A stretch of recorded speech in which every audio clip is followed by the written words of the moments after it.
Whoa, hey there, dandy old folks. How you been? Just dandy. Just peachy, huh? Yeah. Peachy pinkie pie, I guess. Yeah. Yeah. Sounds good to me. Okay, sorry. I wasn't ready, actually, but now I am. Oh, I think we didn't do this mission last time. We didn't finish it or whatever. More Billy Hatchet. I'm excited. Whoa! It's more chickens.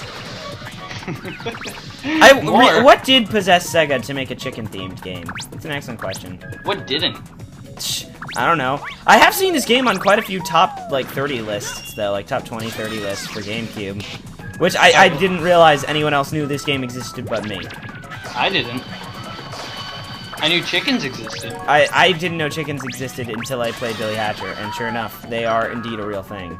See, we're like opposites. Exactly. So, is Igus your favorite girl Persona character? Pretty much, yes. Though she isn't actually a girl, she is a robot who does not self-identify as anything in particular. Well, that just makes it more mysterious. I only know that because she is my favorite girl character from the Persona series. It's kind of weird that you decided to ask that question now that I think about it. Oh, yeah. Like, considering how Igus has been my everything since day one, like my icon and background stuff. Like, you actually would think that would be, like, a question that would get asked, like, on the first day. So, what's with the obsession with the robot chick? It's a conversation starter. Certainly. You don't have to slap on my hopes and dreams. I will slap on every hope and dream you've ever had. Because, as far as I'm concerned, you've never had me. I like Chie a lot. Does that make me, like... Chie is probably my favorite Persona 4 character.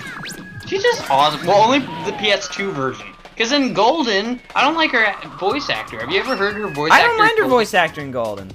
You do? I don't. Oh, you don't? Yeah, it's too crazy. No, I don't mind, I said. I like you don't mind it? Yeah. I mean, I liked, I'm forgetting what her name is, Tracy Rooney, but... You know what they call people like you? Cool. Stinky. How dare you say that? I said it. I'm not taking it back anytime soon. If you don't take it back, I swear to Mother Magdalene, baby Jesus. I swear to Mother 3, you're going down. Might as well be Jesus. It really is. To me, it has certainly done some things for me that Jesus never did. In the pants region. Yeah, yes, in the pants region. It convinced me to wear pants again. Good times. In the region. In North America region. I was sitting in the early day at the merry, merry month of May. I was taken by surprise by a pair of golden eyes, which you can't have because your eyes can't be gold. Every time you sing a song, it has no context for what we were talking about. Pretty much. And I like it connects in some way to what I'm thinking, but never in any way that would make sense. It's like one of those things when you're talking to someone, or not even talking to someone, and you think you said something, but yeah, you think that they said something head. Relevant, or you think they said something, so you said something that you thought was relevant to the conversation, and it wasn't. And it just totally wasn't. Or ain't that a bitch? Thought you said something, or like you're saying in your head, so for some reason you thought you said it out loud, but you didn't. Oh yeah, no, that happens to me all the time. I'll be plotting out like something. I'll be plotting out like a movie script or something at school, and all of a sudden I'll just spout one of my characters' like imaginary lines that I'm making up as I go. Yeah, because you thought that whole conversation people could hear, but they couldn't. No, but like I'll be like walking my dogs or something, and all of a sudden I'll just like be like, "Oh, the devil is inside you," or something like that. You'll get possessed? No, but it's really, really quiet too. Like if I'm thinking of like some, romantic comedy, it'll always be like, "Oh, but I haven't had sex in 5 years," and that'll be the moment that I talk. Oh, hey, Mom. Yeah. So, is Evil Dead a slasher horror movie or just a horror movie? It's a straight horror movie, and then the second movie's a horror comedy, and then the third movie's an action film, and then the new one is a straight horror movie again. Oh, okay. What I'm saying is Evil Dead is tits. Cool. Do you like the new one? I love the new one. It's not as good as the originals, obviously. But honestly, like, now that I look back on Army of Darkness, I think I like it more than Army of Darkness, the third movie. Oh. Just because I felt Army of Darkness, while good, was, like, too average. Because, like, the Evil Dead series is all about weirdness, and, like, that series is weird, I just don't think it was, like, weird in the right way. Okay. Yeah, definitely gotta watch it. It's on Netflix. I have no reason to not have watched it. Yeah, honestly, like, since you're friends with me and you watch my videos, you have no reason to have not watched it. Is the You're Join right. Me thing working now that I think about it? Yeah. I just want to be sure. No, I've been watching nothing. Yes. This whole time, that's why you asked about Evil Dead. Well, you think I actually care about your favorite movie? No. Come on, man. No, I asked because The Conjuring was real good. It's just... Yeah, I And mean, if like, you're into horror it's movies. the horror in the new one's more like The Conjuring than the horror in the old one. The horror in the old one is 80s horror, but it's 90s, like, and 2000s era violence. So it's really Okay. cool because it's like you get like all that like obscenely stupid like violence that you see in like all the slasher flicks of the 2000 era, but at the Those are same the best. time you also get this suspense and horror of like an 80s gore movie, which is nice. An 80s gourmet movie. Exactly. It's a movie where all you do is watch people eat food, otherwise known as the King's Speech. Oh! Oh! Oh! Oh! Speaking of movies with high pretension, I watched Fruitvale Station over the weekend, and that is a damn What's good that? movie. It's a Sundance movie about the Oh boy. Oscar B. Grant shooting, where the guy basically was at the subway with his... Yeah, he was on the train with his friends on New Year's, and they shot him. The police shot him because he was black, they assume. I mean, he was talking back to the police, but he was certainly racially profiled for it. Uh-huh. And I'm like, and in those movies, you know, they tend to leave out important facts because it's like, you know, root for the hero. But I actually believe that was the situation because they didn't try and make Michael B. Jordan or Oscar B. Grant a likable character. Yeah. Like I mean, because okay, you've seen The Pursuit of Happiness, right? Yes. Okay, yeah. You know that Chris Gardner dealed a shit ton of drugs, right? No, I did not. That was his main source of money. Well, there you go. He lost his house because he stopped dealing drugs. Then he went back to dealing drugs. Okay. So he didn't get that awesome job? He did get the awesome job, but he certainly dealt a lot more drugs first. It was in the book, too. Like, people who read the book Oh, will know really? this. Yeah. Oh, I that didn't read the sucks. book. I don't give a fuck about the book. That's hilarious because for school this year we had to do a book thing, like a book report comparing two books on the list, and I chose Pursuit of Happiness because I saw the movie 5 years ago and I had no idea about any of that. You didn't read the book, did you? No, not at all. I didn't even rewatch the movie. I will commend you for not reading the book because books are dumb. But anyway, yeah, so that was in the book, but like they kept the whole like drug aspect. He cheated on his wife. They kept that aspect in. Like they weren't just sitting here like Michael B. Jordan or Michael B. Jordan's the actor and he's awesome. Anyway, no, Oscar Grant. They weren't like Oscar Grant died for your sins. He's never done anything wrong. He likes children. He feeds puppies. You know, like it wasn't that kind of movie. It was like watch a flawed man get shot for no reason. Like you know, watch that happen. And it's fucking ace. I'm sorry, that movie's ace. Oh, good. Yeah, like because you have to understand. There's like I've always had a thing for like the pretentious like. I mean, I've always hated like the idea of like, oh, you know, pretentious, socially relevant movie. You know, shot averagely, story is told averagely, but boy, is it important. So, you know, give it an Oscar.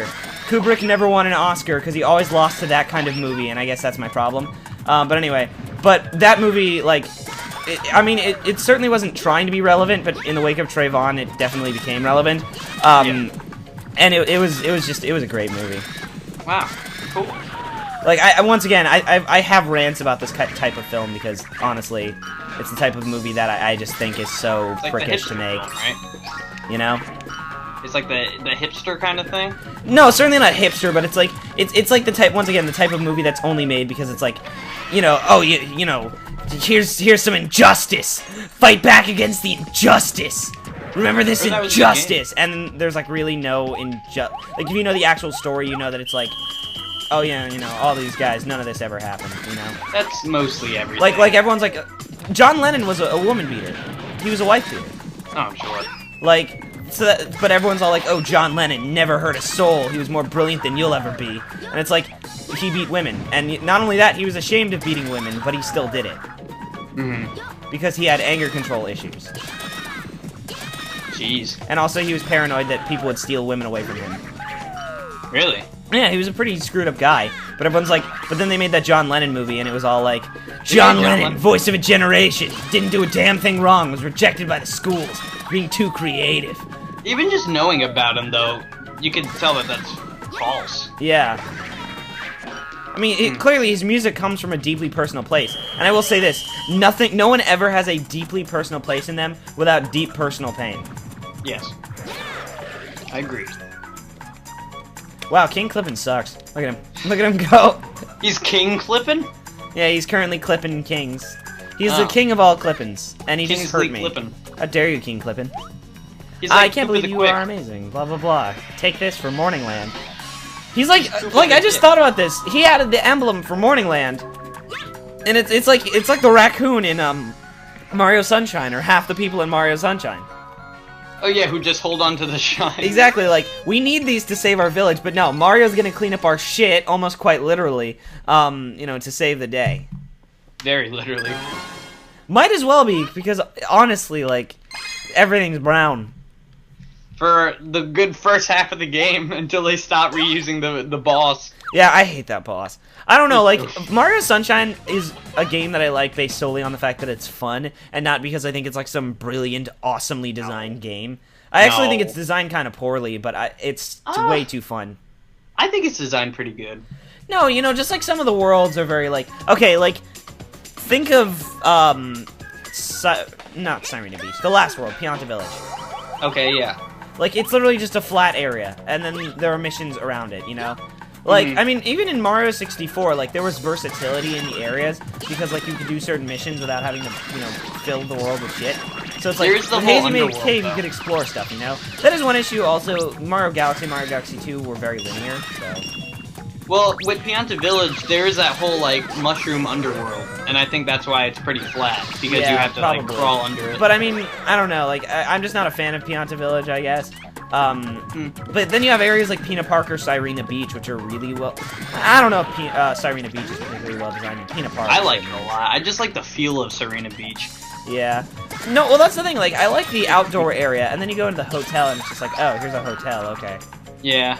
Like, if you think of Sirena Beach Specialist, it's like, like, that's like the couple's retreat area, you know? Like, you can just imagine that's the couple's retreat area. Yeah. Yeah, definitely. I like Gelato Beach a lot. It's obviously not my favorite, but I like how versatile, or like how, I talked about it in my Let's Play, how, like, each level or each episode is... It, like, shows you a different part of the place, and it makes you go through different parts of it. Like, that's more true. So than the other worlds. Like, certainly Bianco Hills, more than Bianco Hills or Rico Harbor. Yeah. Yeah, definitely. I don't like Rico Harbor too much, actually, thinking about it now. It doesn't have good music, it doesn't have good, like, levels or missions or anything. I do like Yoshi's Fruit Adventure. That one is pretty fun. I do, too. I don't like how, like, late you have to do that game, though. Or, yeah, you have to wait for Yoshi. That's... Oh, yeah. I don't know. But I'm not actually realizing this game has a surprisingly deep combat system at times. What, this one? Yeah, like, I always just assumed, oh, you just run over things like Katamari, but there's, like, you can, like, hit people like that or ricochet it off of people, like, lead it, and you get more damage and more points for it building up. Like, if you hold the R button after you do, like, while you're jumping, you can do this barrel forward. You can also press A and then do a ground pound, which will bounce, or hold A and it'll do an impactful ground pound. Like, I'm not realizing that. It's like, it's kind of like Mario 64, how it had all these attacks, but you only use one. My personal playstyle makes it so that I only use one. I'm sure you could use all of these to great effect. Mario 64. Like, because I always get, like, C's and D's, and I'm cool with that, but... Yeah. Yeah, I don't really care about the ranking I do get a few B's in this game, but rarely. You know what? The ranking system in Sonic Adventure 2 Battle is just completely wrong. Honestly, like, I don't know, every Sega game is like, ranks! Ranks! Every game directed by Hideki Kamiya, too. Like, even Resident Evil 2, it's like, we're going to rank the player. Despite the fact that we didn't do that in the first game, this is the type of game that has such a difficult learning curve that you're pretty much never going to get a good rank on your first playthrough. Yeah, really.